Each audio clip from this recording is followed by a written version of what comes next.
अब जा रहा होगा आवाज? हाँ, गुड मॉर्निंग क्लास। पठार पढ़ाना आप लोग को, प्लेट्यू। पठार यानी प्लेट्यू। क्या होता है भैया पठार? जमीन से उठी हुई जमीन होती है, उठी हुई जगह को पठार कहते हैं। इंग्लिश में उसे प्लेट्यू कहते हैं।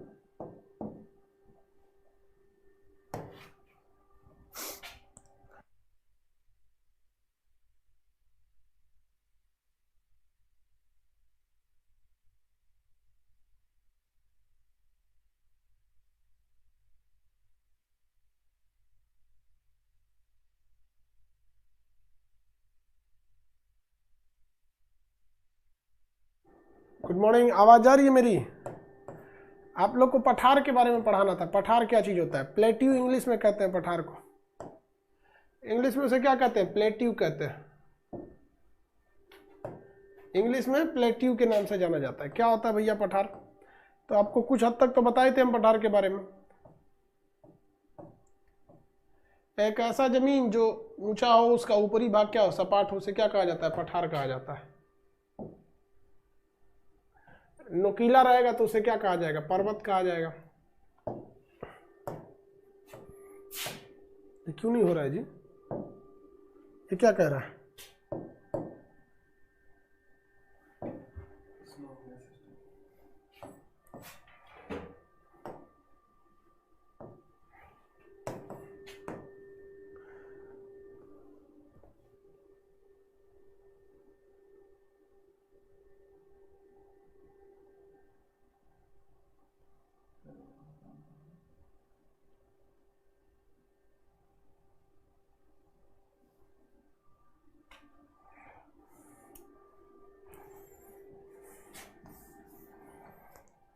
चलिए आके ध्यान से समझते हैं।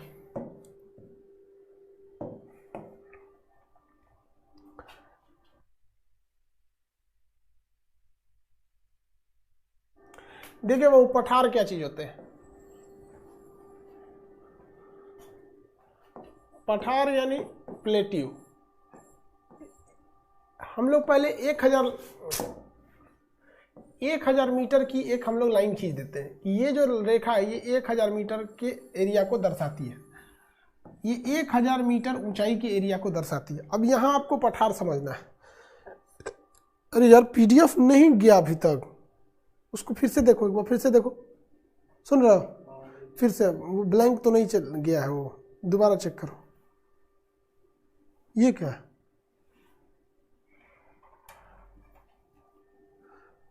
दोबारा चेक करो उसको, ब्लैंक तो नहीं गया। होमवर्क में डेट डाल दो आज, न्यू पीडीएफ।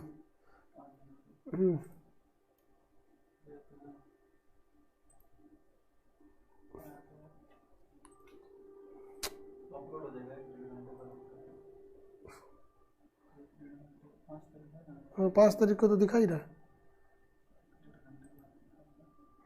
चलो तो फिर दो जगह दिखाने लगेगा फिर तो। चलिए देखिए वो यहाँ ध्यान से अपलोड हो गया है। देखते हैं अभी टेक्निकल में क्या दिक्कत है। यहाँ पे अगर कोई जमीन है और ये अगर 1000 मीटर से ऊपर जाती है और ऊपर का एरिया सपाट है तो इसे हम पठार कहेंगे। लेकिन अगर ऊपर का एरिया नोकीला निकल गया इस तरह से तो इसे हम लोग पर्वत कहते हैं। ये हो गया पर्वत यानी माउंटेन, शॉर्टकट में एमटी कहते हैं, माउंट। और ये जो होता है ये प्लेट्यू है यानी पठार है। ये अगर समतल है तो इसे क्या कहेंगे? पठार या प्लेट्यू कहते हैं। पठार या प्लेट्यू कहते हैं। दोनों के लिए शर्त यही है कि वो कम से कम समुद्र तल से या पृथ्वी लेवल से 1000 मीटर ऊपर हो। अगर ऊपर का एरिया नोकीला नहीं है तो वो पठार कहलाता है, और ऊपर का एरिया अगर नोकीला है तो वो उसे क्या कहते हैं? पर्वत कहते हैं। ऊपर का एरिया नोकीला है तो उसे हम क्या कहते हैं? पर्वत कहते हैं। किसी को कोई दिक्कत है? ऊपर का एरिया अगर नोकीला हो गया तो उसे क्या कहा जाता है? पर्वत कहा जाता है। और ये वाला एरिया जो है पठार, तो इसे क्या कहा जाता है? पठार कहा जाता है। ठीक है, तो ये दोनों में बेसिक अंतर होता है। आप फिगर के हिसाब से अगर देखेंगे तो बहुत कम आपको दिखाई देता है।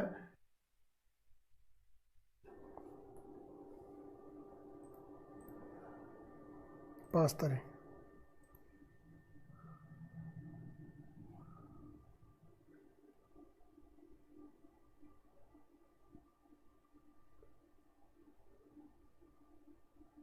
माउंटेन को पूरा करें माउंटेन कंप्लीट बता दिए थे बाबू, बस पीडीएफ देना बचा था उसको। माउंटेन के तो प्रकार बता ही दिए थे ना आपको।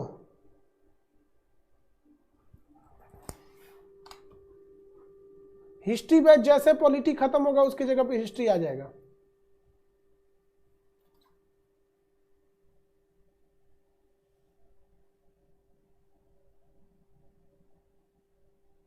डबल साउंड कहाँ जा रहा है?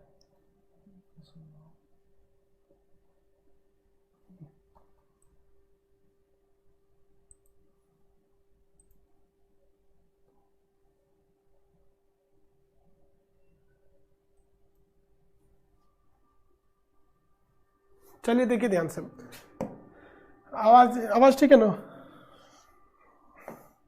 कहाँ गया ये?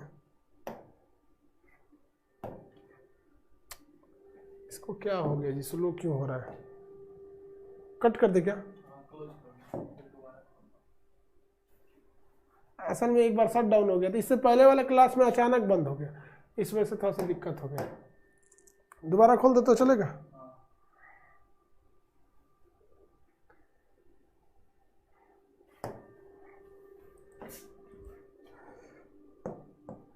फिगर के हिसाब से आपको देखने में थोड़ा सा दिक्कत ये होगा कि पठार है कि पर्वत, थोड़ा सा दोनों एक जैसे दिखते हैं, नहीं खुल रहा है। फिर से क्या करें?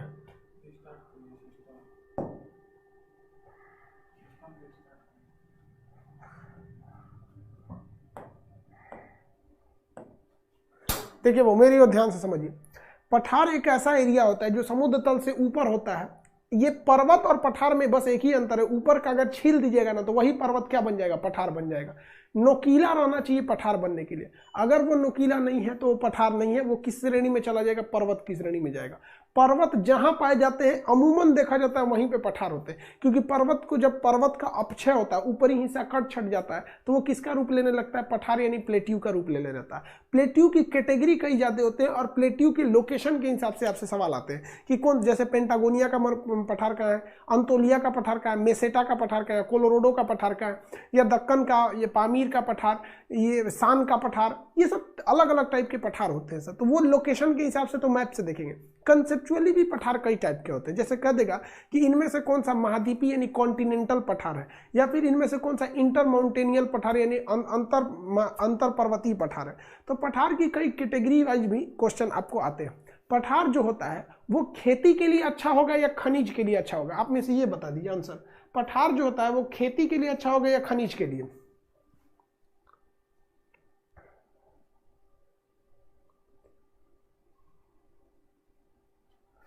ये बताइए, पठार किसके लिए अच्छा होगा, खेती के लिए या खनिज के लिए? हाँ, मिनरल के लिए, क्योंकि उसमें से अगर आप खोद खोद के निकालिएगा तो उसके नीचे मिनरल मिलने की संभावना है, लेकिन पानी मिलने की संभावना बहुत कम है। तो पठार खनन यानी माइनिंग के लिए बेहतर माने जाते हैं, लेकिन वो खेती के लिए बेहतर नहीं माने जाते हैं। उसमें खेती अच्छे से नहीं हो पाती है पठार में, ये वो दिक्कत हो जाता है उसमें एक पठार में। जैसे हम आपको अभी एक एग्जांपल देते हैं, ये देखिए ये एक पठार है, ये समुद्र तल से कितना ऊंचाई पे है, दिख रहा है ये समुद्र तल से ऊंचाई पे, ये तो मैदानी एरिया है, ये है आपका पठार का एरिया। अब इसको खोदिएगा इसमें से, तो इसमें पानी मिलने की तो संभावना बहुत कम है भैया। पहले तो आप सील, यहाँ तक तो पानी मिलेगा ही नहीं आपको, क्योंकि ये तो ग्राउंड लेवल है यहाँ तक। इसके नीचे खोदिएगा तब जाके पानी मिलेगा। तो ये खेती के लिए नहीं अच्छा होता है, ये अच्छा होता है खनन के लिए। खोदेंगे तो हो सकता है यहाँ कोयला मिल जाए, पेट्रोलियम मिल जाए, लोहा मिल जाए, तो ये खेती के लिए अच्छा नहीं होता। जैसे झारखंड एक पठार है, वो ऊंचाई एरिया में है, तो झारखंड को पहाड़ी एरिया, वो पहाड़ बेसिकली नहीं है, वो किसका है? पठार की तरह। दोनों तो दिखते सेम है, ऊंचाई भी होती है, बराबर ही होती है। ऐसा नहीं है कि पहाड़ नीचे होते पठार, बस ऊपर का एरिया अगर ऐसा है तो इसे क्या कहेंगे? पठार। और कई लोग तो इसे भी पहाड़ कहेंगे। नॉर्मली देखिए ना, राजस्थान में कितने पठार हैं जिन्हें लोग अरावली पर्वत ही समझ जाते हैं। तो जनरली तो लोग यही ऐसे ही दिखेगा, लेकिन अगर हम इसको ब्राउन कर दें, इसी कलर से मान के चलिए ब्राउन कर देते, इसी कलर से, ठीक है। अब इसी कलर से हम इसको अगर इस रंग से रंग देंगे इसे, अभी ये क्या हो जाएगा? ले, मिट गया। अभी ये बन गया पर्वत। जहां नोक निकाले क्या बन जाएगा? पर्वत बन जाएगा। हल्का सा नोक निकाल देंगे पर्वत बन जाएगा। अदरवाइज में क्या रहेगा? पठार रहता है। और भी आप इसके एग्जाम्पल देख सकते हैं पठार के। दुनिया में बहुत ज़्यादा प्लेट्यू है सब, लेकिन ये ज़्यादातर खनन है सब। अब जो नया नया ये देखिए, ये क्या है, पठार है, लेकिन इस पठार को हवाओं ने काट काट के बड़ी जगह से गड्ढा गुड्ढी कर दिया है। देख रहे हैं इसको, देखिए ये यहाँ जाके बैठी हुई है, यहाँ एगो लड़की बैठी है, देख रही है, देखिए ये बैठी हुई है, इसका ब्रेकअप हो गया है तब भी अकेले बैठल है। कूदे मत ससुरी, ढकेल दो ढाई अपना में यहाँ पे। तो ये देखिए ध्यान से, ये क्या चीज़ है, ये पठार है, प्लेट्यू है। लेकिन ये प्लेट्यू अपने बुढ़ापा की अवस्था में, क्योंकि हवाओं ने इसे कई करोड़ साल में इसको खदड़ खदड़ के क्या कर दिया, काट दिया है। खदड़ खदड़ के क्या कर दिया है, काट दिया है। किसी को कोई दिक्कत है? अरे यार कौन बैठी है, अब हम क्या जानते हैं कौन बैठी है, लेकिन भूरा बाल है, CBSE वाली है, ध्यान से समझो इधर यहाँ पर। तो ये है भैया प्लेट्यू। यहाँ पे आगे बढ़ जाते हैं, चलिए ध्यान से देखते हैं इसमें। तो प्लेट्यू को दिखता कैसा है ये तो समझ में आ गया आपको। नोकीला रहना चाहिए, ये किसी में कोई नोकीला नहीं। इसको खोदेंगे तो हो सकता है इसमें से लोहा मिले, यूरेनियम मिले, जितने खनिज मिलते हैं सब यहीं से मिलते हैं सब। पत्थर ग्रेनाइट वगैरह यहाँ से ले जा सकते हैं आप लोग। अब पठारों के प्रकार देखिए, पठार कितने प्रकार के होते हैं, इतना तो समझ में आ गया पठार इसमें होते हैं। हम आपसे पूछते हैं पठार किस लिए होते हैं। प्लेट्यू यानी पठार जो है वो किस लिए होंगे। देखिए, क्या इसमें खेती हो सकती है? नहीं, खेती नहीं होगी। क्या यहाँ झील पाया जाएगा पठार में? तो झील नहीं पाया जाएगा। क्या यहाँ पर खनन हो सकता है? हाँ, खनन हो सकता है। किस चीज़ का? तो खनिज का होगा, मिनरल का होगा, ये हो सकते हैं। आप बताइए, क्या यहाँ झरना पाया जाएगा? झरना या जलप्रपात, वाटरफॉल, क्या यहाँ झरना पाया जाएगा? वाटरफॉल। तो भाई साहब यहाँ झरना पाया जाएगा, नो डाउट यहाँ पे झरना पाया जाएगा। वाटरफॉल यहाँ मिलेंगे। क्यों मिलेंगे वाटरफॉल? तो समझिए ध्यान से। मान के चलिए कि इस रास्ते से कोई नदी गुजरेगी, इस रास्ते से कोई नदी गुजरेगी, और वो नदी क्या है कि जब मान यहाँ से नदी जाएगी यहाँ से, तो जब वो इस रास्ते से अगर कोई नदी गिरेगी तो गिरते के समय यहाँ क्या कर लेगी? जलप्रपात बना देगी, झरना बना देती। तो जलप्रपात यहाँ पाए जाते हैं, लेकिन वो पानी स्टोर नहीं हो सकता। अगर वो स्टोर हो जाएगा ना, यहाँ पे ये पगली बीचवे में बैठ गई है ससुरी कहीं, हट ना, तो ये देख रही है बैठल है, बकलोलिया हटने से एव के डुबा देते हैं गढ़हिए में। देखो ये बकलोलिया जो है गढ़ही में, अगर ये ऊंचाई पे नहीं रहता तो यहाँ पानी जम के तालाब या झील, झरना, झील बन सकता था, लेकिन ये फिर डगरेगा, इसके बाद फिर यहाँ झरना बनेगा। ये कई सारे झरनों का निर्माण कर देते हैं सब पठार। किसी को दिक्कत नहीं पठार में। पठार का काम क्या है, जरूरत क्या है, ये समझ में आ गया आप लोग को।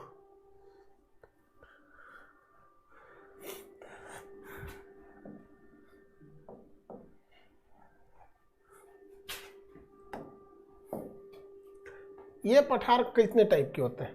टाइप्स ऑफ प्लेट्यू, पठार के प्रकार। पहला होता है अंतर पर्वतीय। अंतर पर्वतीय, अंतर पर्वतीय मतलब inter mountain, inter mountain, inter mountain. अब एक बात बताइए, जब दो राष्ट्रों के बीच में मैच होता है तो उसे अंतरराष्ट्रीय मैच कहते हैं। दो देशों के बीच संबंध होता है तो अंतरराष्ट्रीय संबंध कहते हैं। तो अंतर का मतलब होता है दो अलग अलग चीजों के बीच में, दो धर्मों के बीच में अगर कोई डिबेट हो रहा है तो अंतर धार्मिक डिबेट। दो धर्मों के बीच में अगर विवाह होता है तो अंतर धार्मिक विवाह। तो अंतर का मतलब होता है दो अलग अलग चीजें। तो अंतर पर्वतीय यानी दो पर्वतों के बीच, ये कहाँ रहेगा? दो पर्वतों के बीच, दो पर्वतों के बीच, दो पर्वतों के बीच रहेगा। जैसे एक यहां पे कोई माउंटेन बन जाता है, ये माउंटेन है, जैसे देखिए ना, ये कोई पहाड़ है, लेकिन आने वाले वक्त में इस पहाड़ में अपर्दन की क्रिया हुई और इस पहाड़ को ये वाली हवाओं ने इसे काट कूट के रद्द कर दिया। ये पहाड़ यहीं तक बच गया, ये पहाड़ ऐसे रह गए यहाँ पर। तो ऐसे पठार को हम क्या कहते हैं? अंतर पर्वतीय पठार। देखिए, एक ये पर्वत है और एक ये पर्वत है, इनके बीच में बहुत लंबा गैप है, 200-250 किलोमीटर का गैप है। तो ऐसे पठार को हम क्या कहते हैं? अंतर पर्वतीय पठार के नाम से जानते हैं। अंतर पर्वतीय पठार। ये पठार में बारिश बड़ी कम होगी, क्योंकि इधर से बारिश को ये रोक देगा, इधर के बारिश को ये रोक देगा, ये ठंड भी पड़ेगा। इसका आप एग्जाम्पल जानते हैं? आप इसका एग्जाम्पल समझ सकते हैं कहाँ पे?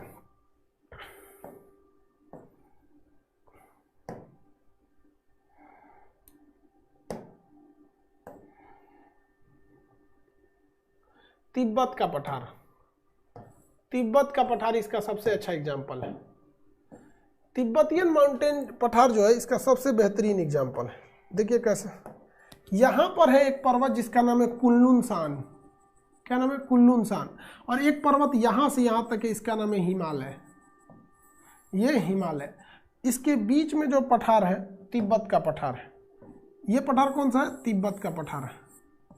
तिब्बत का पठार है। तो तिब्बत का पठार एक अंतर पर्वतीय पठार है। दो पर्वतों के बीच में स्थित पठार को हम क्या कहते हैं? अंतर पर्वतीय पठार। तिब्बत का पठार एक अंतर पर्वतीय पठार है। कैसा पठार है? अंतर पर्वतीय पठार है। इसमें किसी को कोई दिक्कत नहीं। अब अंतर पर्वतीय पठार के बाद हम लोग देखते हैं गिरिपद पठार। गिरिपद पठार, गिरिपद पठार, इसी को हम लोग गिरिपद यानी माउंटेन का जो निचला हिस्सा होता है गिरिपद पठार। यहाँ पर फुट हिल माउंटेन होता है, माउंटेन का जो फुट हिल प्लेट्यू कहेंगे, फुट हिल माउंटेन के निचले वाला है गिरिपद पठार, फुट हिल होता है। ये कैसा होता है? गिरी मतलब क्या होता है? पर्वत। गिरी मतलब क्या होता है? पर्वत। अब पद मतलब पैर। किसी पहाड़ के जस्ट पास अगर कोई पठार है, जैसे मान के चलिए कोई पहाड़ है, ये बड़ा सा पहाड़ है, ठीक है, ये बड़ा सा ऐसा पहाड़ है, तो ये इस तरह से पहाड़ है। लेकिन मान के चलिए अगर ये वाला एरिया यहाँ से इस तरह से अचानक डाउन न होकर इस तरह से चला जाए, तो ऐसे पठार को हम क्या कहेंगे भैया? गिरिपद पठार के नाम से जानते हैं। कौन सा पठार? गिरिपद पठार। आप इसको एग्जाम्पल में समझिए, ये हो गया पर्वत, ये हो गया पठार, ऐसे पठार को कहेंगे गिरिपद पठार। ये गिरी मतलब पर्वत और पद मतलब पैर, पर्वत के जस्ट सटे हुए पठार क्या है? गिरिपद पठार। ऐसे भारत में एग्जाम्पल देखिएगा तो शायद ही मिले आपको गिरिपद पठार का। गिरिपद पठार का भारत में एग्जाम्पल नहीं मिलेगा। क्यों नहीं मिलेगा? देखिए, ये है हमारा हिमालय पर्वत, और हिमालय जैसे खत्म होता है ना, हिमालय पर्वत खत्म होता है तो अचानक ऐसे खत्म हो जाता है। ऐसे उत्तराखंड में हिमालय खत्म हो गया ना तो ऐसे खत्म हो जाएगा, एकदम अचानक खत्म होगा, इस तरह से नहीं जाएगा। लेकिन अगर आप अमेरिका का अलास्का देखिएगा तो वो धीरे धीरे खत्म होता है। यहाँ देखिए, अमेरिका का एक जगह अलास्का, तो अलास्का में आपको या पहाड़ मिलेगा, इस तरह से पठार मिलेगा। वैसे ही आपको यहाँ मिलेगा पेंटागोनिया, पेंटागोनिया का पठार, यहीं मरुस्थल भी है और पठार भी है। तो पेंटागोनिया का पठार एकदम ऐसे, ये पहाड़ है अलास्का पर, एंडीज पर्वत धीरे ऐसे नीचे उतरा हुआ है। तो ये ऐसे पठार, जब पर्वत के सटे हुए एक पठार मिल जाए, पर्वत से जब सटे हुए एक पठार मिल जाए तो उसे कहते हैं गिरिपद पठार। कौन सा पठार भाई? गिरिपद पठार। तो दो टाइप के पठार आप समझे। पहला कौन सा था? अंतर पर्वतीय।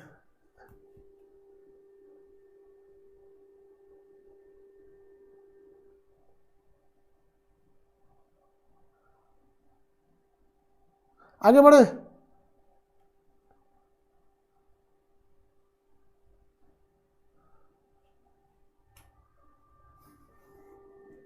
किसी कोई दिक्कत नहीं?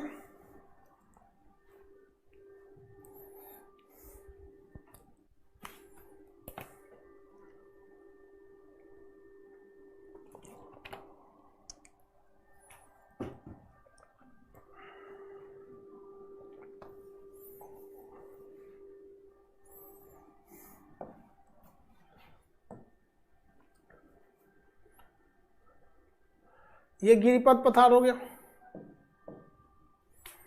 गिरिपद पठार के बाद अब आता है महाद्वीपीय पठार। तीसरा कॉन्टिनेंटल प्लेट्यू, महाद्वीपीय पठार, कॉन्टिनेंटल पठार, महाद्वीपीय पठार या कॉन्टिनेंटल पठार। अब ये महाद्वीपीय पठार क्या है भैया? देखिए ध्यान से। अब आपको लगेगा कि ये चारों ओर महाद्वीप से घिरा होगा, ऐसा नहीं। इसका थ्योरी अलग होता है कि अगर किसी देश का, अगर कोई देश है, कोई देश का, किसी देश का मैक्सिमम भाग क्या है? पठार है। अगर किसी देश का मैक्सिमम भाग पठार है तो उसे हम लोग क्या कहते हैं? अगर कोई ऐसा देश है जिसका मैक्सिमम पार्ट क्या है? पठार है, तो ऐसे देश को, ऐसे पठार को हम क्या कहते हैं? कि महाद्वीपीय पठार है। अब जैसे मान के चलिए कोई देश है, ये देश है कोई, अब इस देश का 70% एरिया, ये एरिया पूरा पठार हो जाएगा, ये एरिया पूरा का पूरा क्या हो जाए, पठार हो जाए। तो इस पठार को हम क्या कहते हैं, महाद्वीपीय पठार। ऐसा कोई देश है, एक देश था तिब्बत, एक देश था तिब्बत, चाइना ने उसे कब्जा कर लिया। देश क्या था, तिब्बत, चाइना ने उसे क्या कर लिया, कब्जा कर लिया। यहाँ देखिए तिब्बत, तिब्बत जो था वो पूरी तरह से पठार था, तिब्बत जो था वो पूरी तरह से क्या था, पठार था। ये पठार पूरी कंप्लीटली था। तो ये एक तरह का एग्जाम्पल था आपका महाद्वीपीय पठार का, लेकिन चाइना ने इसे पूरी तरह से कब्जा कर लिया। अब चाइना इसको छोड़ ही नहीं रहा। आगे देखिए, एक और एग्जाम्पल है इसका, बोलीविया का पठार। कौन सा पठार भाई, बोलीविया का पठार। बोलीविया का जो पठार है, ये बोलीविया का पूरा एरिया पर, पूरा का पूरा, ये बोलीविया का पूरा एरिया पठार है। बोलीविया की राजधानी क्या है, ऊंचाई पे है राजधानी इसकी, लापाज। बोलीविया की राजधानी लापाज, पूरी तरह से ऊंचाई पर, और पूरा का पूरा ये एरिया ही क्या है, पठार है। पूरा का पूरा एरिया पठार है। अब एक बात बताएंगे, किसी देश में पूरा का पूरा देशवे पठार हो जाएगा, 90% का एरिया पठार हो जाएगा, तो वहाँ खनन ज़्यादा होगा, खनिज ज़्यादा मिलेंगे। बोलीविया में इस वक्त भारत के लिए बहुत अच्छी खनिज है, उसका नाम है लिथियम। क्या नाम है, लिथियम। बोलीविया के पास लिथियम का बहुत बड़ा भंडारण क्षमता है। इसका इतना ज़्यादा भंडार है बोलीविया के पास कि भारत इससे समझौता करना चाहता है, क्योंकि भारत में 3 चीज़ें बड़ी तेजी से बढ़ रही हैं, 3 चीज़ें बहुत ही तेजी से बढ़ रही हैं। पहला आपका मोबाइल, आज सब लोग मोबाइल यूज कर रहे हैं। दूसरा लैपटॉप, तीसरा आपका कार, इलेक्ट्रिक कार। इन सारी चीज़ों में लिथियम आयन बैटरी लगती है। लिथियम आयन बैटरी की एक खासियत क्या होती है कि ये सॉलिड होती है, लिक्विड की तरह नहीं होती है, सॉलिड भरी रहती है, और ये फटाक से चार्ज हो जाती है। लिथियम आयन बैटरी फटाक से चार्ज हो जाती है। आधे घंटे चार्ज कीजिएगा ना तो 400 किलोमीटर जाइएगा। 400 किलोमीटर बहुत ज़्यादा होता है, आधा घंटा चार्ज कर दीजिएगा तो 400 किलोमीटर चले जाइएगा। तो ये इसका सबसे बड़ा प्लस पॉइंट है, आधे घंटे चार्ज करने से इतना आगे जा सकता है। लैपटॉप, लिथियम आयन बैटरी का लैपटॉप अगर हैवी पावर का डाल देंगे बैकअप ज़्यादा देगा। मोबाइल में भी बैकअप ज़्यादा देता है ई कार के लिए। अभी टाटा ने ई कार ज़बरदस्त लॉन्च करने जा रही है, महिंद्रा ने तो अपनी XUV 300 को ई कार में भी बदल दिया है। देखिए, इलेक्ट्रॉनिक कार के 2 फायदे होते हैं, कई फायदे। एक आपका पैसा बच जाता है पेट्रोल का, सबसे बड़ा तो पर्यावरण को लॉस नहीं होता है, और उस कार में जगह ज़्यादा मिल जाती है। उस कार में बहुत ही ज़्यादा जगह मिल जाती है। रीजन क्या, उसमें गियर नहीं डालना है, कुछ ताम झाम है ये नहीं है, ना क्लच डाबो ना ई डाबो, भैया गियर है ये नहीं है। सोचो, एक तो मोटर का एक्सीलरेटर आ जाएगा, उसमें क्या है, बैटरी से मोटर चलाना है, बटन दाब दीजिएगा, मोटर तेज हो जाएगा, धीमा हो जाएगा। जैसे पंखा में कैसे रेगुलेटर होता है, वैसे आप वैसे भी डाल सकते हैं, स्पीड बढ़ाने घटाने के लिए पैर के पास एक दे दीजिए। और दूसरा क्या होता है, उसमें झमेले नहीं है ससुरा किसी चीज़ का, नीचे कोई भी उसमें ताम झाम नहीं है। जो एक तो क्रैंक शाफ्ट आता है, हुड उड़ जाता है गाड़ियों के बीच में, देखिएगा ना क्रैंक शाफ्ट पिछले चक्का पे आ रहा है, तो वो बहुत ज़्यादा स्पेसियस लगती हैं सब, और ये बहुत तेज़ी से स्पीड पकड़ लेती है। तो इसका फायदा है। तो भारत बोलीविया के साथ अगर ये समझौता कर लेता है लिथियम आयन बैटरी का, तो भारत को फायदा होगा। बोलीविया कैसा पठार है, अंतर पर्वतीय पठार है।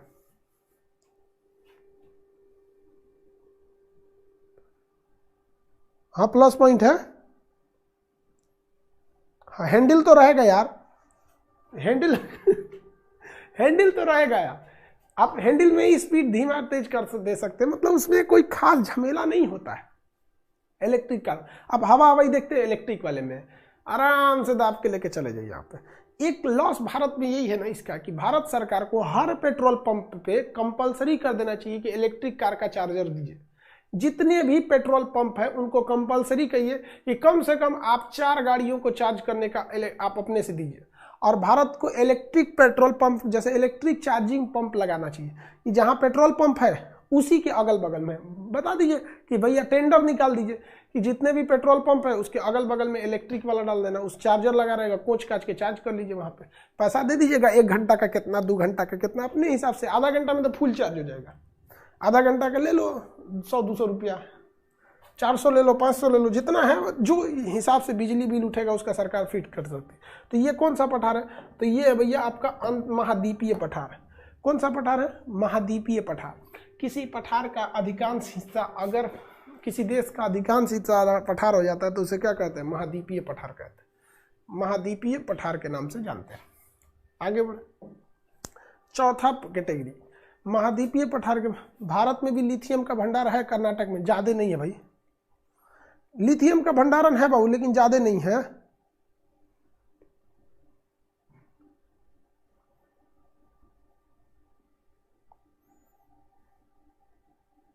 भारत में ज्यादा नहीं ना बाबू, जादू रहता तो टेंशन क्या रहता।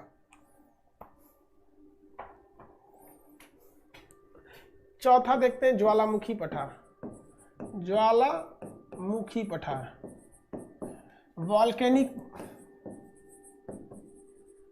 वॉल्केनिक प्लेट्यू, ज्वालामुखी पठार। ये तो सिंपल है, कैसे? ज्वालामुखी मान के चलिए यहाँ पे है, इस ज्वालामुखी से विस्फोट की क्रिया होगी। अभी ये यहाँ से विस्फोट होगा, बार बार यहाँ से क्या होगा? विस्फोट होगा, यहाँ से विस्फोट होगा बार बार। इस विस्फोट से यहाँ पर नीचे क्या जमा होगा? मैग्मा जमा होगा, और ये ठंडा होकर क्या बना लेगा? लावा बना लेगा। क्या बना लेगा? लावा का निर्माण कर लेगा। जब ये लावा बना लेगा तो ये बहुत ज़्यादा ऊंचाई पे हो जाएगा, और अगर इसकी ऊंचाई जहाँ 1000 मीटर से ऊंची हुई ये पठार बना लेगा। तो क्वेश्चन आया था कि किस प्रकार के पठार से काली मिट्टी का निर्माण होता है। तो देखिए, ज्वालामुखी जब बनता है तो ज्वालामुखी पठार को हम लावा पठार भी कहते हैं, और यही लावा पठार किसका निर्माण कर देता है? काली मिट्टी का निर्माण कर देता है। काली मिट्टी को हम रेंगुर मिट्टी भी कहते हैं। ये कपास के लिए अच्छी होती है। ये भारत में महाराष्ट्र में सबसे ज़्यादा पाई जाती है। तो भारत में इसका एग्जाम्पल, वॉल्केनिक पठार का एग्जाम्पल तो मिल ही सकता है दक्कन का पठार। कौन सा पठार? दक्कन का पठार। दक्षिण भारत को पहले दक्कन कहा जाता था। दक्षिण भारत को पहले क्या कहा जाता था? दक्कन कहा जाता था। दक्षिण भारत को पहले क्या कहा जाता था? दक्कन कहा जाता था। देखिए यहाँ बहुत साल पहले, लाखों करोड़ों साल पहले भारत में यहाँ ज्वालामुखी हुआ करते थे, और इसी ज्वालामुखी से विस्फोट कर करके यहाँ से क्या निकला है? लावा का पठार बना है। और ये पठार दक्कन का पठार बहुत बड़ा पठार है। भारत का सबसे बड़ा पठार कौन सा है? दक्कन का पठार। भारत का सबसे बड़ा पठार दक्कन का पठार। लेकिन भारत का सबसे ऊंचा पठार कहेगा तो लद्दाख का पठार, दक्कन का पठार।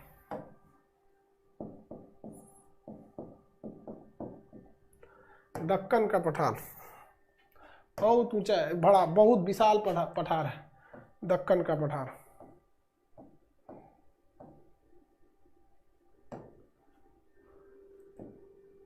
ट्रेन वगैरह भी ऊपर से जाती है, बहुत दिक्कत हो जाता है इसी वजह से। और दक्कन का पठार से एक और रीजन था, दक्कन के पठार पे कब्जा ना कर पाए। मुगल सब बहुत सोचे थे दक्कन तक हमला करने के लिए, लेकिन इतना ना ऊंचाई पहाड़ थे, सब पठार थे, जाने में बहुत दिक्कत होता था। पठार और पहाड़ में ज्यादा का अंतर नहीं दिखते हैं, सब लगभग सेम रहेंगे सब, लेकिन ट्रेन वगैरह चलाने में बहुत दिक्कत आ जाती है दक्कन के पठार में। देखिए दक्कन के पठार में दिखाते हैं आपको। आप अगर ध्यान दीजिएगा तो ये पठार है आपका दक्कन का पठार, इतना ऊंचाई पे है। ये देखिए नीचे कितना गड्ढा है, नीचे देखिए कितना गड्ढा है, ये कितनी गहराई पर है ये एरिया। अब यहाँ से आप वहाँ जा ही नहीं सकते। ये रेलवे लाइन देखिए किस तरह से, ये ट्रेन जा रही है यहाँ पर, दिख रहा है? ये रेलवे लाइन है, ये ट्रेन है यहाँ पर। अब इस ट्रेन को इसे काट कूट के ले जा, बहुत तामझाम होता है। अब आज ट्रेन ले जाने में दिक्कत होता है, इसलिए दक्कन के पठार वाला एरिया में बहुत ज़्यादा तकलीफ होती थी। और मुगल बादशाह सब जितना थे सब ना, वो दक्षिण भारत को जीतना चाहते थे सब, लेकिन नहीं जीत पाते थे सब दक्षिण भारत में। तो ये दक्षिण भारत दक्कन का पठार वाला एरिया, दक्कन का पठार। और ये दक्कन का पठार किससे बना है? तो ज्वालामुखी क्रिया से बना है, ज्वालामुखी क्रिया से बना है। कौन सी क्रिया से? ज्वालामुखी क्रिया से। टोटल कितने प्रकार का पठार देखें आप? ज्वालामुखी पठार को लावा पठार कहते हैं, इससे काली मिट्टी का निर्माण होता है। भारत का दक्कन का पठार। महाद्वीपीय पठार, जब किसी महाद्वीप का अधिकांश भाग पठार में दब जाता है तो उसे हम कहते हैं महाद्वीपीय पठार। गिरिपथ पठार, पहाड़ के जस्ट नीचे पठार हो जाए, गिरिपथ पठार अलास्का। अंतर पर्वतीय पठार, जब पहाड़ के दोनों पहाड़ों के बीच में पठार हो जाए तो अंतर पर्वतीय पठार। अब देखते हैं हम टेक्टोनिक पठार। पांचवा पठार टेक्टोनिक पठार, टेक्टोनिक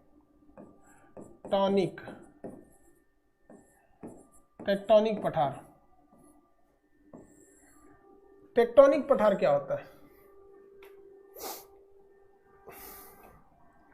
टेक्टोनिक पठार क्या होता है?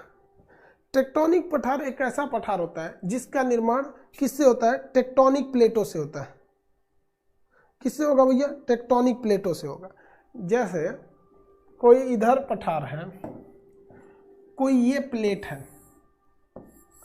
और कोई इधर से दूसरी प्लेट है, और जब ये प्लेट आपस में टकराएंगे तो कोई ये तो कंफर्म है कि ये उठेंगे, ये कंफर्म है कि क्या हो जाएंगे? उठ जाएंगे। लेकिन अगर उठने के बाद ये नोकीला ना होके चपटा हो गए, ऊपर का भाग चपटा हो गया, तो इसे हम लोग कहते हैं टेक्टोनिक पठार। प्लेट टेक्टोनिक, जब दो प्लेट आपस में टकराएं और उससे जो पठार उठ गया उसे क्या कहते हैं? टेक्टोनिक पठार, टेक्टोनिक पठार। तो ये किससे बनते हैं? दो प्लेटों से टकराने से, दो प्लेट के टकराने से बनते हैं। इसका एग्जाम्पल तिब्बत का पठार है। अब आप कहेंगे कि सर तिब्बत का पठार को तो आप बोले थे कि टेक्टोनिक नहीं है, वो तो अंतर पर्वतीय है। तिब्बत का पठार को तो हम क्या बताए थे? अंतर पर्वतीय है। तो देखिए यहाँ यह देखिए तिब्बत का पठार के साथ क्या चीज हुआ था, यहाँ देखते हैं। तिब्बत का पठार एक टेक्टोनिक पठार है। यहाँ पे एक पर्वत था और ये समतल जमीन थी, और यहाँ एक पर्वत था, और ये वाली जो ऊंचाई थी, इतनी ऊंचाई ये थी 1000 मीटर, ये वाला लेवल था 1000 मीटर। लेकिन ये पर्वत और ये पर्वत के बीच में क्या हुआ? टेक्टोनिक घटनाएं हुई, जिस वजह से यहाँ का ये एरिया, ये पूरी जमीन हल्का हल्का क्या होने लगी? ऊपर उठने लगी। और जैसे ये 1000 मीटर के एरिया को टच की तो ये क्या बन गया? पठार बन गया। तो कोई एक चीज डबल जगह पे स्टैंड कर सकती है। जैसे आप हमें पुरुष की कैटेगरी में भी गिनिएगा, हिंदुस्तानी के कैटेगरी में भी गिनिएगा। जब बात आएगी आदमी और जानवर में तो हमको आदमी की कैटेगरी में गिनिएगा। और भी कैटेगरी है। जब नौकरी की बात आएंगे तो आप हमको व्यापारी में ना गिन के हमको शिक्षक में कैटेगरी में गिनिएगा, ठीक है कि नहीं? अलग अलग कैटेगरी में गिनिएगा। आप अगर मीडियम की बात करेंगे, हिंदी मीडियम, इंग्लिश मीडियम, तो हम इंग्लिश में आएंगे, क्योंकि शुरुआत में हम सीबीएसई बोर्ड के स्टूडेंट थे, बाद में चेंज होगा। एक कह रहा है जानवर में आएंगे सर।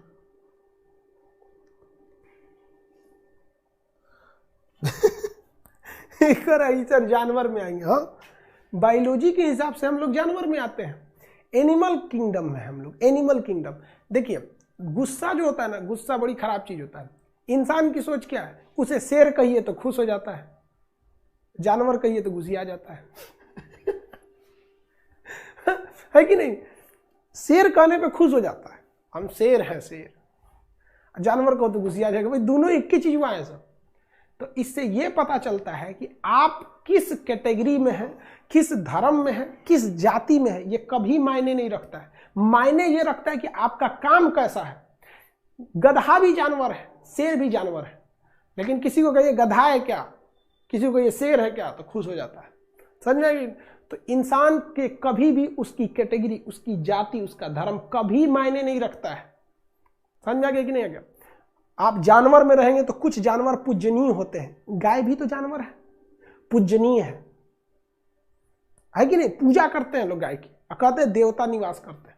तो आप समझिए इस चीज को कि आप क्या हैं ये मायने नहीं रखता है, कर क्या रहे हैं ये मायने रखता है। समझ आ गया कि नहीं आ गया? खैर फिलोसफी का क्लास नहीं है, ज्योग्राफी का क्लास। देखो एक सिमरन विश्वकर्मा पूछ रहे हैं कि सर पर्वत और पहाड़ में क्या अंतर है? कल ये सुतल थे। हाँ, पर्वत पहाड़ में क्या अंतर है? 1000 मीटर से कम रहेगा।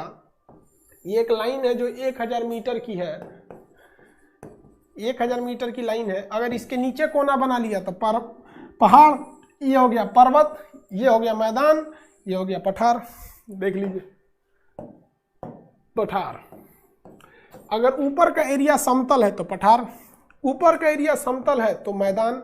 लेकिन अगर 1000 मीटर से नीचे समतल हो गया तो मैदान, 1000 मीटर से ऊपर समतल हुआ तो पठार, 1000 मीटर से ऊपर कोना निकाला तो पर्वत, 1000 मीटर से पहले ही कोना निकाल दिया तो पहाड़। इसे हिल कहते हैं, इसे माउंटेन कहते हैं, इसे प्लेन, इसे प्लेट्यू कहते हैं। हो गया अंतर, यही तो बेसिक अंतर इन लोगों में। ठीक है,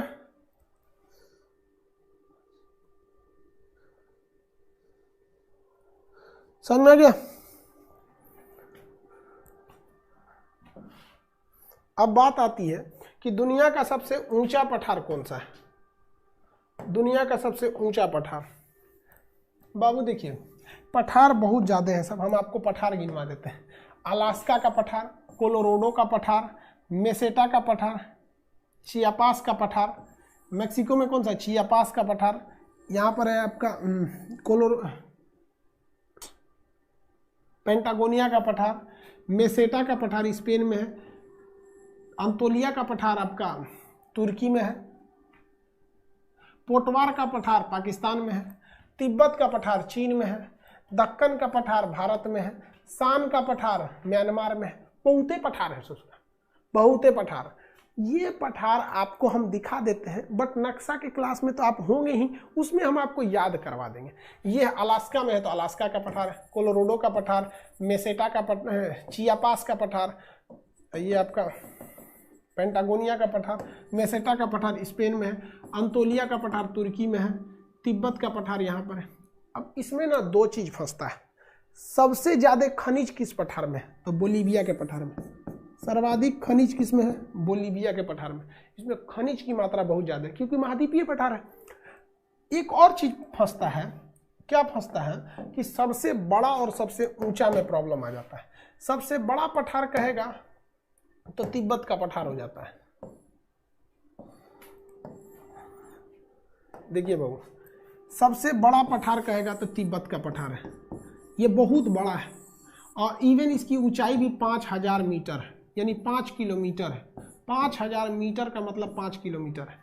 लेकिन इससे भी एक ऊंचा पठार है, कौन सा, तो देखिए यहां से एक पर्वत जाता है जिस पर्वत का नाम है हिमालय पर्वत। पर्वत का नाम क्या है, हिमालय पर्वत। पर्वत का नाम हिमालय पर्वत। आगे बढ़े, यहां से एक पर्वत जाता है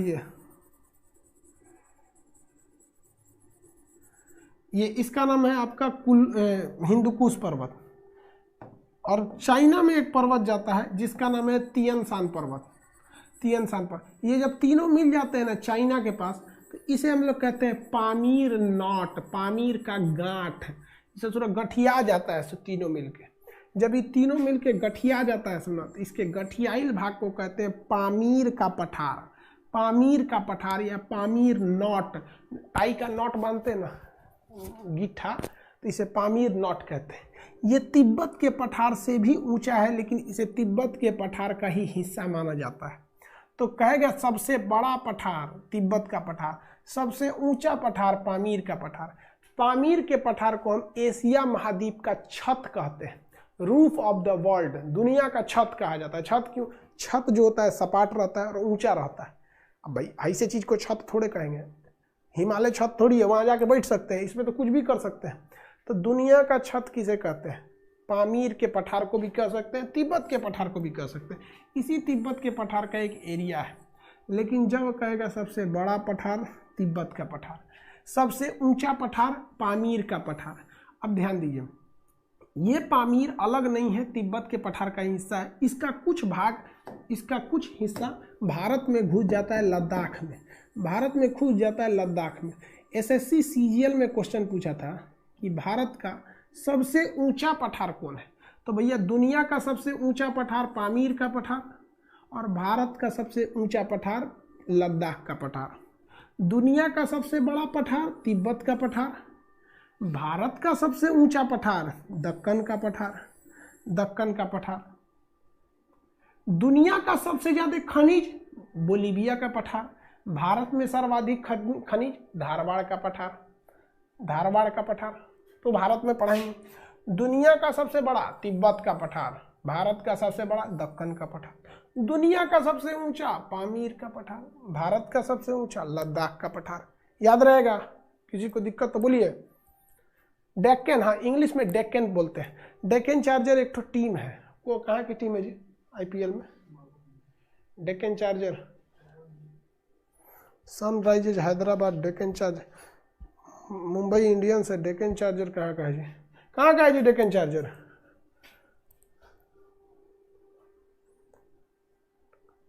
पहले को कोई हट गया अब। ओहो, हम लोग के वक्त में ना, आज से 10 साल पहले, 8-9-10 साल पहले डेक्कन चार्जर एगो कोनो टीम थी। अब हम नहीं कहते सोचा मैच देख ले, जमाना हो गया। समझ आ गया कि नहीं है? अजीब दौर में हम लोग आ गए हैं। जिंदगी ने उस मकाम पर खड़ा किया है जहां पसंद तो बहुत कुछ है मगर चाहिए कुछ भी नहीं। समझे? एक वक्त था, वो वक्त दूसरा था, ये वक्त दूसरा है। पठार में किसी को दिक्कत? पठार में किसी को दिक्कत?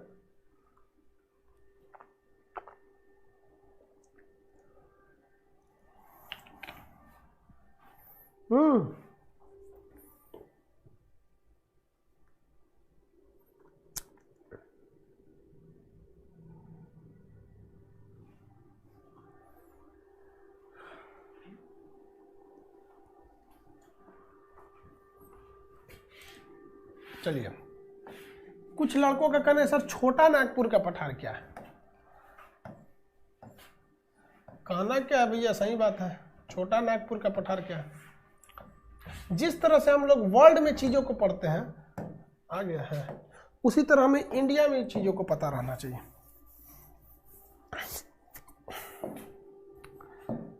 देखिए, एक होता है बड़ा,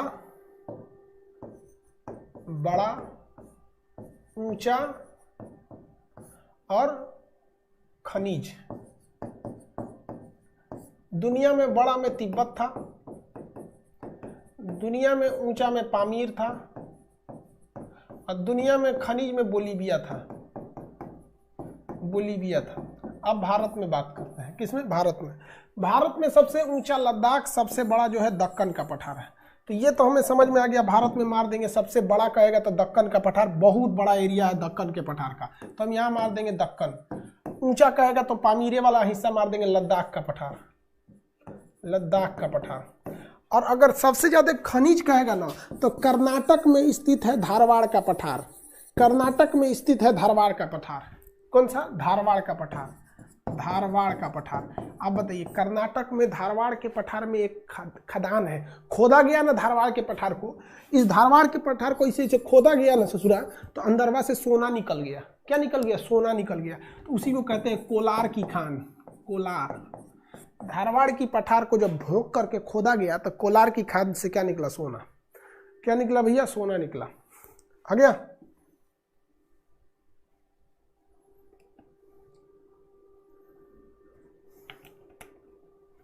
कोलार की खान कहाँ है? कोलार की खान कर्नाटक में। कोलार की खान कर्नाटक में। समझा गया? सोना निकलता है। देखिए, लड़कियों की बहुत ख्वाहिश होती है कि वो कान में बाली पहने, बाली, सोने की बाली पहने। लड़कियों की ख्वाहिश होती है कान में सोने की बाली पहने। गरीबी की दुर्दशा को देख के एक शायर ने क्या कहा था कि पीतल की बालियों में, पीतल की बालियों में उसने बेटी ब्याह दी, बाप मजदूर था उसका सोने की खदान में।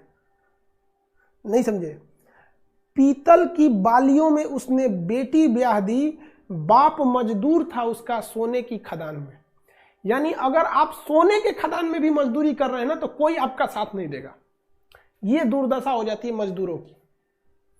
बहुत मजदूर बेचारे क्या करेंगे? डेली कमाओ डेली खाओ, काम खत्म हो जाएगा, मालिक कहेगा कल से मत आना। अब बेचारा डेली कमाने वाले का डेली खर्चा हो जाता है, 20% बचा, ये पता है 10 दिन बैठ जाएगा, सारा बचा हुआ पैसा खत्म हो जाता है। अजीब स्थिति हो जाती है, बड़ी दयनीय स्थिति हो जाती है। ए गरीब तू जल्दी आया कर। मौत, गरीब जो होते हैं लोग बड़ी अभिशाप हो जाता है यार। अब भगवान भी ना उन लोग के साथ पता नहीं क्या कर देता है। कुछ कुछ गरीब खचरा हो जाता है, जैसे बाबा का ढाबा वाले को देखो, लेकिन सब वैसे नहीं होते। जानते हो सबसे खतरनाक लड़का कब पैदा होगा? अगर बाबा का ढाबा वाला जो कांता प्रसाद थे उसकी शादी अगर रानू मंडल से हो जाए तो जो लड़का होगा ना साक्षात दानव हो जाएगा वो। मतलब पृथ्वी पर फिर वो एक अलग प्रजाति ला देगा, अहंकार, आग फेंकते चलेगा, घां घां घां ससुरा। सब दोनों घमंडिया के बाप था सब। अजब हाल है। रावण शर्मा जाएगा कि भैया हमसे भयानक अहंकार इसमें आ गया। बहुत अहंकारी था सब। अहंकार नहीं करना चाहिए यार, रावण को नहीं छोड़। वरना एक बात बताओ यार, मर्यादा पुरुषोत्तम राम में एक अहंकार ही तो थी जो नहीं थी। बाकी क्या वो मर्यादा पुरुषोत्तम राम को देख लीजिए या रावण को देखिए, क्या रावण ज्ञानी नहीं था? अगर ज्ञानी नहीं था तो उन्होंने अपने भाई को भेजा था शिक्षा देने के लिए, जाओ तुम जाके सीख ले। बस अहंकार चौपट कर दिया। खैर चलिए, ये कोलार की सोने की खान समझ में आ गया आप लोग, कोलार की सोने की खदान। लेकिन भारत में कहेगा सर्वाधिक कोयला कहाँ पर है? तो भारत में सर्वाधिक कोयला झारखंड में है।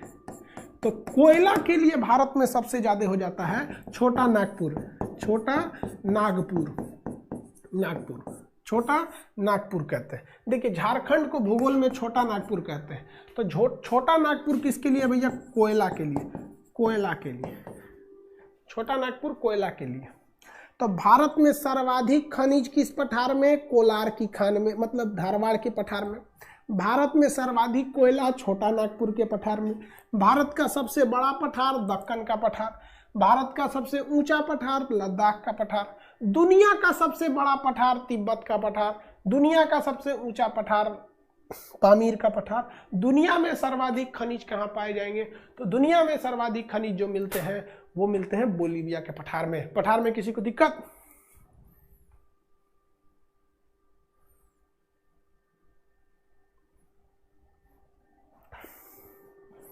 आगे बढ़ते हैं। ये कर बाबा के ढाबा पे वीडियो बनाओ। क्या बनाएगा यार आदमी वीडियो? नेचर बहुत जल्दी चेंज नहीं होता है किसी का।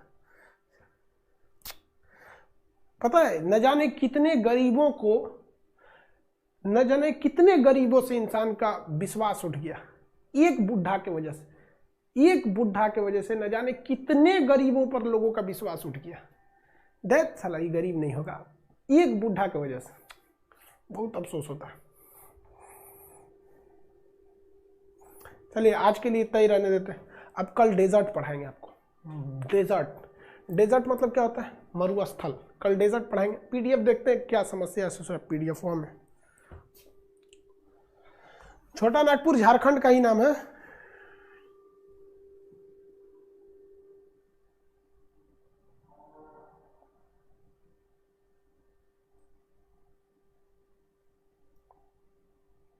अरे यार छोटा का कोई गिनती थोड़ी होता है। छोटा पठार, छोटा में गिनती नहीं होता है, बड़ा में गिनती होता है। अब हम आपसे कहेंगे भारत का सबसे अमीर आदमी, फटाक से बता देंगे मुकेश अंबानी। कहेंगे सबसे गरीब आदमी, लो गिनते रहो सबसे गरीब कौन है। सबसे गरीब आदमी बताओ ना, भारत का सबसे गरीब आदमी बताइए। नहीं मिल रहा है?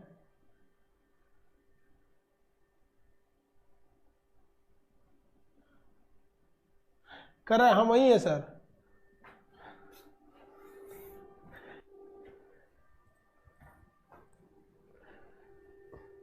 गरीबी एक गुलेल की तरह होती है। गरीबी कैसे होती है? गुलेल की तरह होती है। जो जितना गरीब है समझिए ऊपर वाले उसके गुलेल को उतना ही टाना है। बस थोड़ा सा मेहनत लगा के एक छलांग मार दीजिए, वही है। लेकिन कुछ लोग गुलेल से ही उतर जाते हैं, कहते बहुत तकलीफ हो रहा है, अब छोड़ दिए। गरीबी एक गुलेल है, जितना खींचे उतना तेज छोड़िए, एक लंबा छलांग मारिए। समझ में आ गया?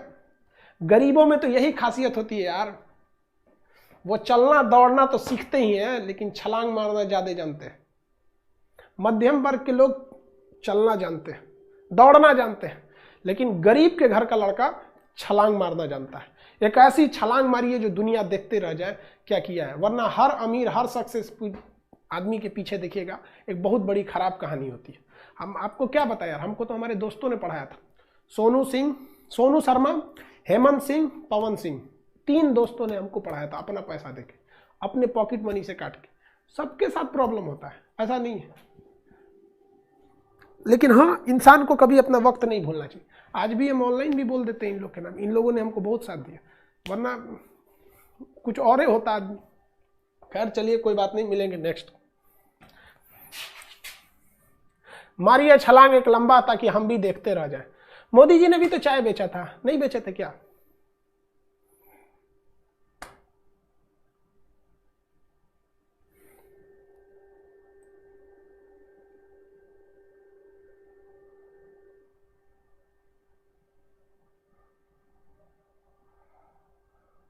वो कह रहे सर मेरा भी नाम पवन है। नहीं है, वो मेरा पवन जो है हमारे साथ में, वो अभी रेलवे में ड्यूटी करता है। सोनू शर्मा बिहार में, बिहार पुलिस में है। वो हमारे दोस्त थे सभी सब, जब हम लोग जवान थे तब।